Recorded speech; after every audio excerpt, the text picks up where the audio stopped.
깊어가는 가을, 한적한 농가에서 자판을 누르는 소리가 방을 가득 채우고 있습니다.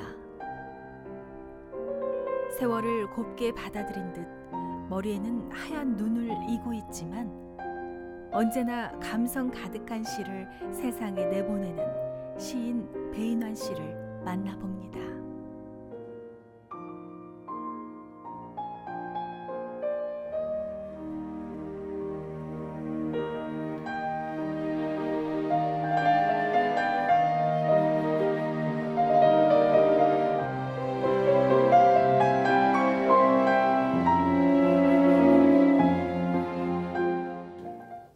이제 대학에 들어갔는데 거기서 이제 평생의 은인이신 선생님을 만났어요.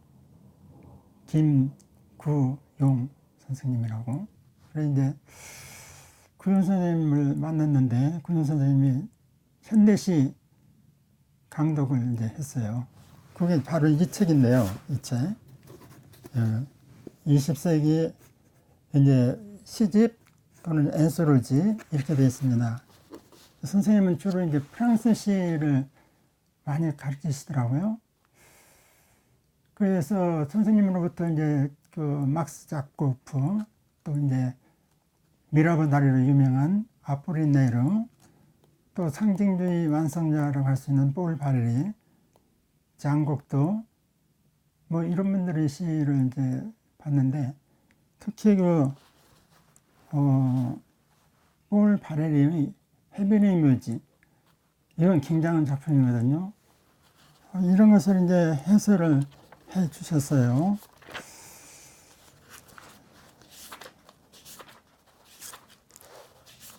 여기 그때 이제 해설해 주신 걸 지금도 이렇게 갖고 있는데요. 이렇게 이제. 이때서 이제 비로소 시의 묘미랄까 그런 걸 알게 됐죠.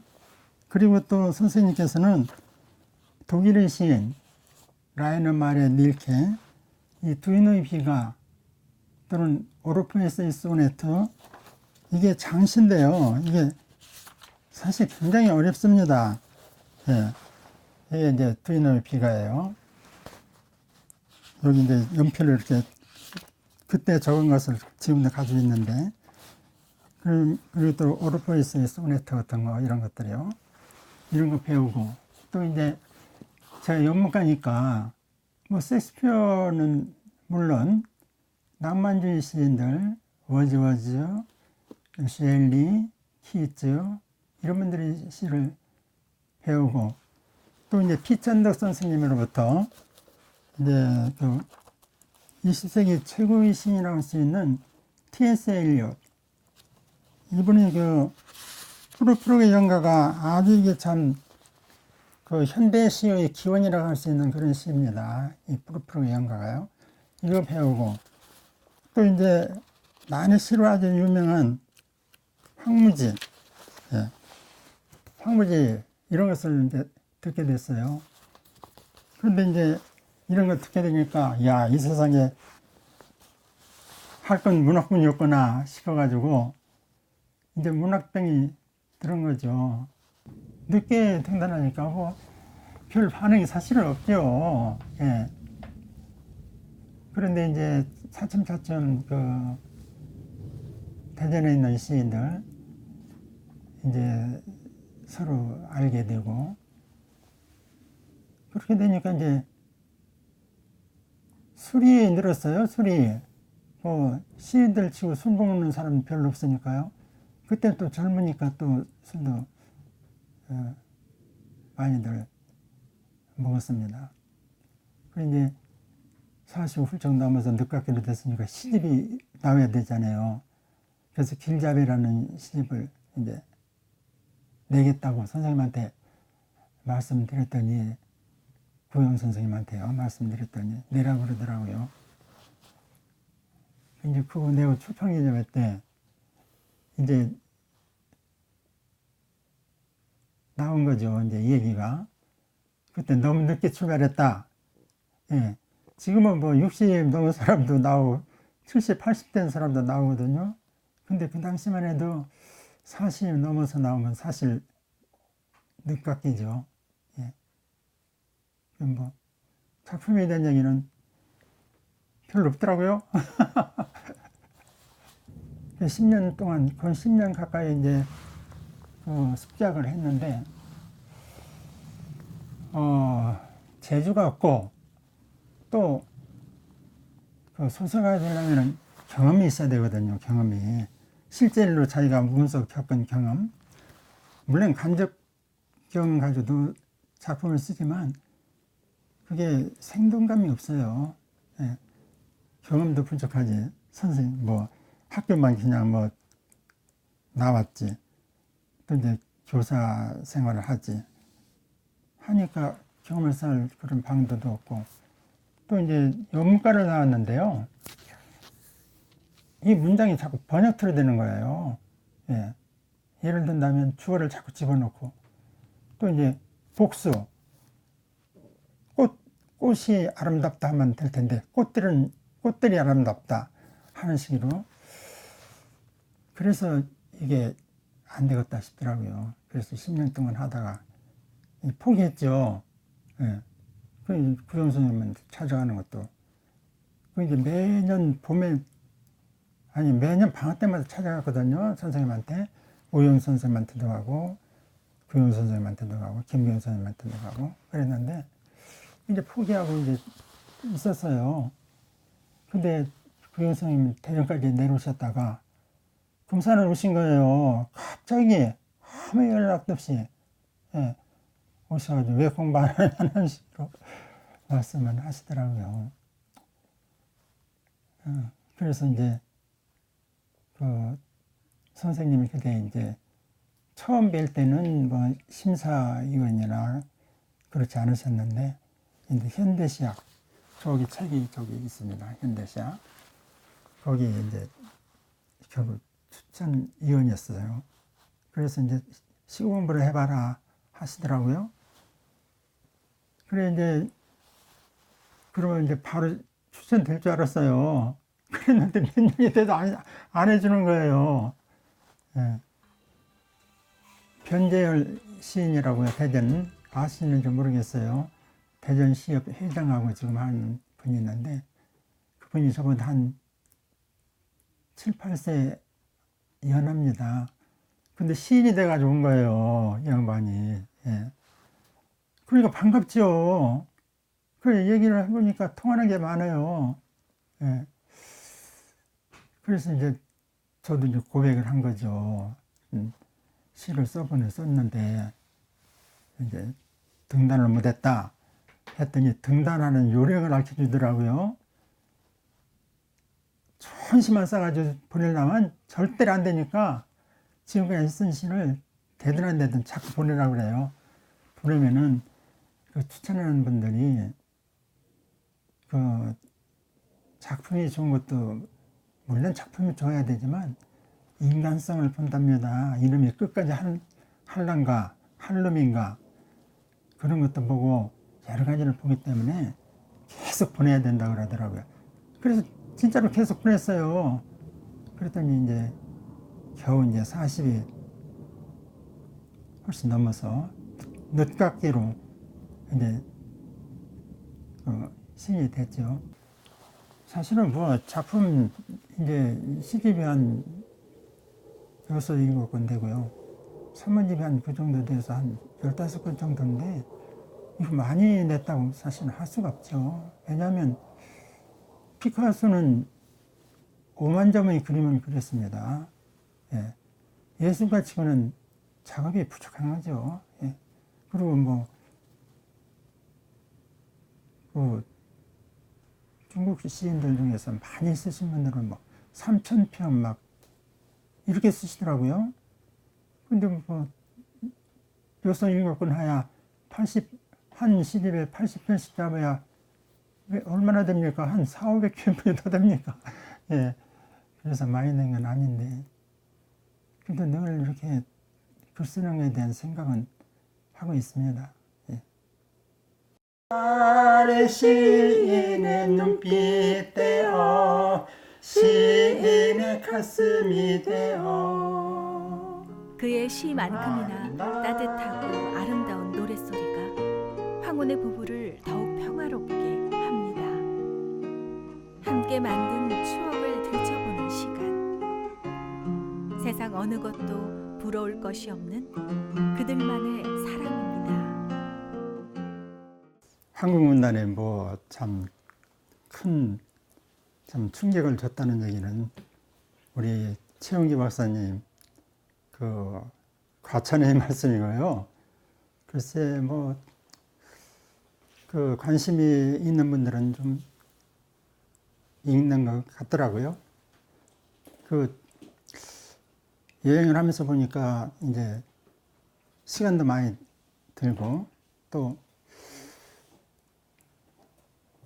비용도 많이 들고 했는데 그 여행을 한 그 기록을 좀 남기고 싶어가지고 쓰기 시작했어요. 근데 다행히도 그때 이제 일기를 썼기 때문에 그게 좀 남아있고 또 여행기를 쓰는데 많은 도움이 됐습니다. 그리고 또 제가 이제 영문과를 나왔기 때문에 그런데 가면은 또 영어로 설명하는 게 많거든요. 그래서 그걸 이제 원문을 또 넣고 그걸 번역하는데 이 번역가가 아니기 때문에 이걸 번역하는데 좀 힘이 많이 들었어요. 그 시간이 더 걸린 것 같습니다. 그거 뭐 사실은 지금 생각하면 부끄러운 얘기예요. 그 이제 사적인 그 편지인데 그래서 이제 저희 가족 그러니까 아들, 딸, 며느리 그리고 제 형제들한테는 사실 안 줬습니다. 내 근처는. 그런데 뭐 레네가 문성 씨가 쓴 레네가 이런 거 보면은 그 사랑의 그 편지 같은 거 또 이제 청마 선생님이 쓴 또 편지가 많죠. 그런 걸 또 공개하는 것 같아요. 그래서 이게 좀 문학은 사실은 어떻게 보면은 개인의 심적 고백이라고 할까? 그런 면이 있거든요. 그리고 사랑이라는 것은 사람에게 가장 중요한 부분 아닙니까? 그래서 공개하게 됐는데, 놀림도 좀 많이 받고, 네, 그랬습니다. 예. 뭐 후회하지는 않습니다. 그래도. 수줍음 많고 조용하던 시인에게 변화가 찾아왔습니다. 그를 변화시킨 것은 언제나 삶에 대한 긍정 에너지와 문학적 영감을 주는 단 하나의 뮤즈이자 영혼의 단짝인 이소라 씨입니다. 더 넓은 세상으로 이끈 사람도 그녀였고 더 뜨겁게 문학에 열중하게 만든 사람도 그녀였습니다. 하버스파이의 그거 같아요. 왜냐하면 이제 차가 못 가고 그다음에 또 헬리콥터로 가야 되고 말을 타고 가야 되고 7마일이에요. 7마일. 그래서 걸어갔어요. 거기를. 예. 아주 힘이 들었습니다. 거기 이제 이거 인디안 틸루스인가 그 인디안이 있는데 이제 그 인디안이 부른 노래가 있어요. 민요가. 근데 인디안 노래를 불렀기 때문에 뜻을 알 수가 없기 때문에 그것을 알러 간 거예요. 그래 가서 이제 그 가수를 만나고 또 이제 가수의 노래도 이제 녹음하고 그걸 또 이제 또 영어로 번역해서 거기서 이제 물어봤죠. 이제 무슨 뜻인가 다. 그래가지고 왔어요. 그래 이제 이 박사한테는 상당히 큰 수학인데 돌아올 때는 개가 따라와요. 개가 큰 쇠바트가 따라오는데 우리가 막 가라고 쫓았어요.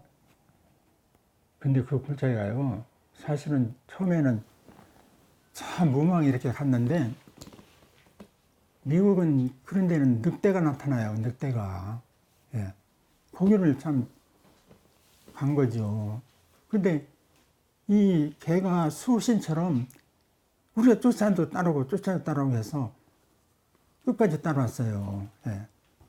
그게 아주 제일 기억에 남습니다. 예. 여행은 참 체력과 그 재력이 그 허락한다면 많이 할수록 좋은 것 같아요. 항상 새로운 것을 발견해야 되고, 그리고 나와 다른 사람이 살고 있는 거, 이런 것들을 비교하면서 그 삶의 에너지랄까? 이런 것을 얻게 되죠. 그리고 견문이 넓어져요. 견문이 상당히. 이제 글 쓰는 사람한테는 특히 여행이 좋은 것이, 이제 어떤 그 생활에 안주하게 되면은 매너리즘에 빠지기가 쉽죠. 그런데 다른 나라의 문화라든가 뭐 예술이라든가 특히 미술 같은 거 이런 건 많이 볼 수 있거든요. 그러면서 그 문학의 소재가 글의 소재가 될 수가 있고 또 의욕도 생기고 그렇다고 생각합니다.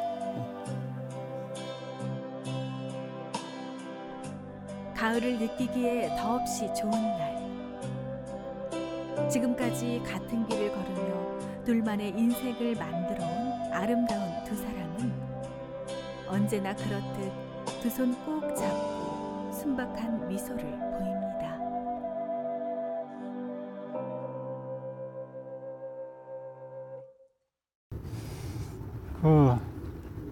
이 나이에 참 상을 받는다는 게 좀 쑥스럽고 부끄럽습니다.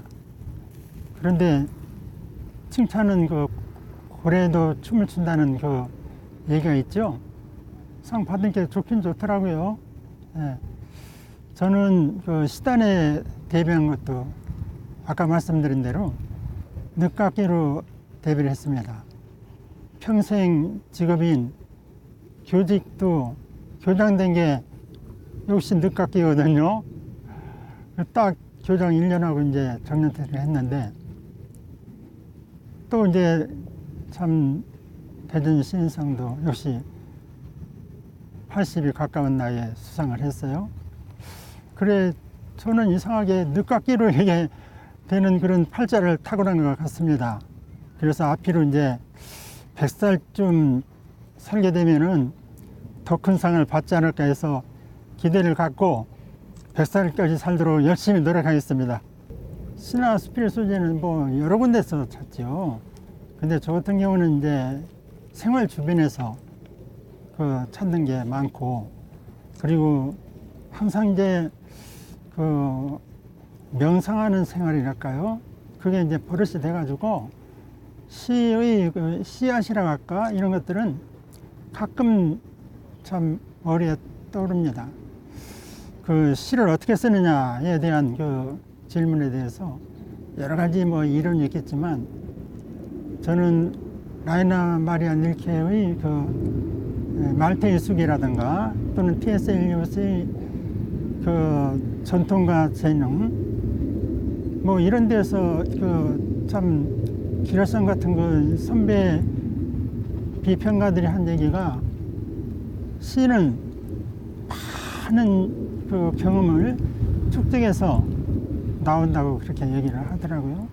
그래서 지금까지 인생을 살아가면서 경험한 거, 또 이제 여행에서 얻은 지식, 책을 통해서 얻은 간접 경험이라든가 지식이라든가 이런 것들이 저도 모르게 어느 순간에 영감으로 떠오를 때가 있어요. 그러면 그것을 가지고 이제 시를 쓰는데 이 시의 씨앗, 그러니까 영감이 이게 아주 튼튼하고 좋으면은 시가 아주 쉽게 써집니다. 사실은 지금 뭐 글로벌 시대잖아요.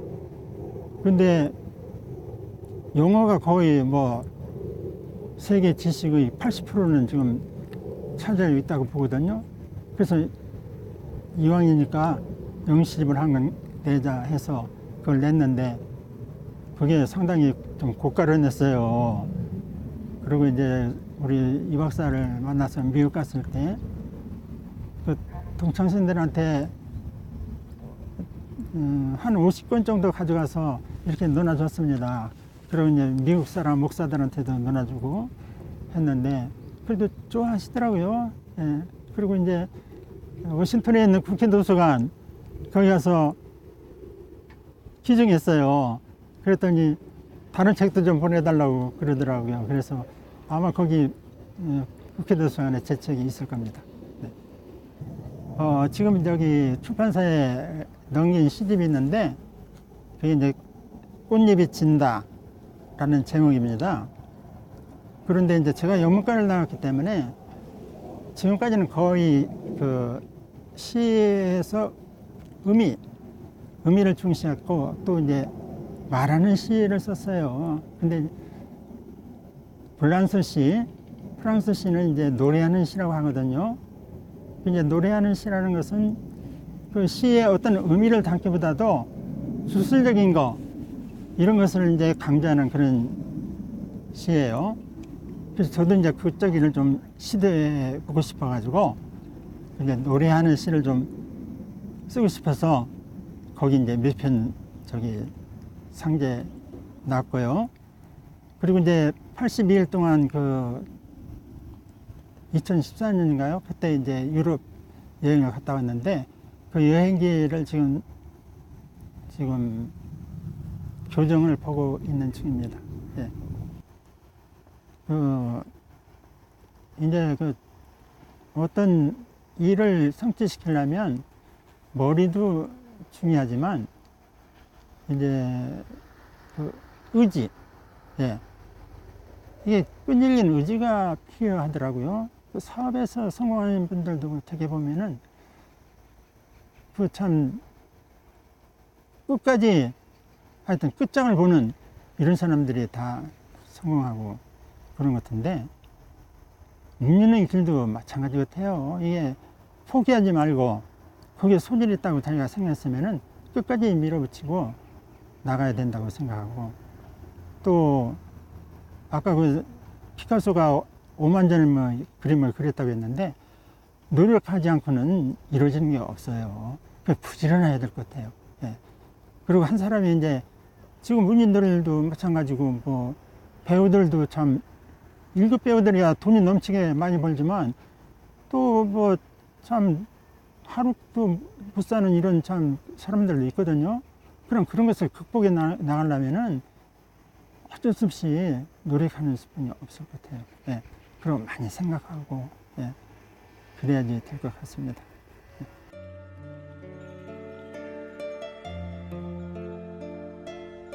들꽃이 아름다운 이유는 길손들의 발길에 이리저리 채이면서도 사랑하는 사람을 보면 멍든 꽃잎들을 흔들며 수줍은 미소를 짓기 때문입니다. 시인 배인환 씨는 저 들꽃처럼 순박하고 사랑의 솔직한 진심을 오늘도 글에 녹여냅니다.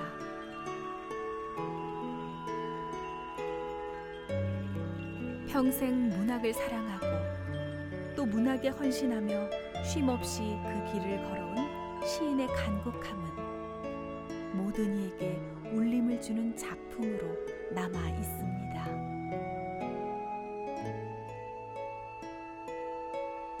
그의 작품들이 들꽃 같은 강한 생명력으로 사람들의 가슴에 깊게 뿌리내려 위로와 희망이 되기를 바랍니다.